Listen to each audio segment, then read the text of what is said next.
धुले स्थानीय अपराध शाखा ने शातिर 2 पहिया वाहन चोर को गिरफ्तार कर उसके पास से 2,25,000 के 8 2 पहिया वाहन जब्त किए। आरोपी धुले जिले का रहने वाला है। उस पर धुले के अलावा अन्य कई शहरों में चोरी के मामले दर्ज है। धुले क्राइम ब्रांच के पुलिस इंस्पेक्टर श्रीराम पवार को मिली गुप्त सूचना के आधार पर तुरंत कार्रवाई करते हुए पुलिस ने देवपुर इलाके के अजय लॉन इलाके से आरोपी गोपाल उर्फ भूरिया देवदास पाटिल को हिरासत में लिया।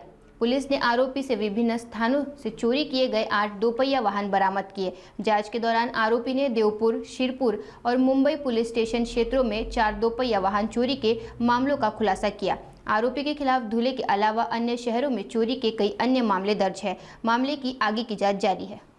Chalisgaon road police station Dhule जिल्हा CR नंबर 7/25 यामध्ये एक मोटरसायकल स्प्लेंडर कंपनीची चोरी गेल्याची तक्रार दाखल होती। त्या अनुषंगाने स्थानिक गुन्हे शाखेचे कर्मचारी त्याचा तपास करत असताना मोहाडी येथील राहणारा गोपाल उर्फ भूरिया देवीदास पाटील याच्याबाबत गोपनीय माहिती मिळाली आणि ती मोटर व्हेकल त्याच्याकडे असल्याची खात्री झाली। खात्री झाल्यानंतर त्याला ताब्यात घेऊन व विश्वासात घेऊन त्याच्याकडे तपास केला असता त्याने एकूण 8 मोटरसायकल चोरी केल्याची कबुली दिलेली आहे व त्या ज्या ठिकाणी लपवल्या होत्या त्याही काढून दिलेल्या आहेत।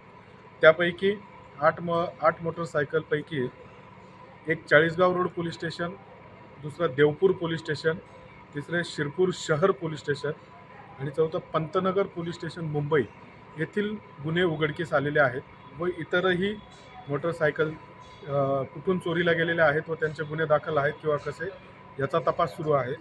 तसेच सदर आरोपी याने अजूनही काही मोटरसायकल चोरी केलेली आहे का, त्याचप्रमाणे त्याचे इतर साथीदार आहेत का याचा तपास सुरू आहे। सदर गोपाल उर्फ भूरिया देवीदास पाटील याच्यावर यापूर्वी एकूण 10 गुन्हे दाखल आहेत। तो सराईत गुन्हेगार आहे व ती योग्य ती कारवाई करण्याची तजवीज ठेवली।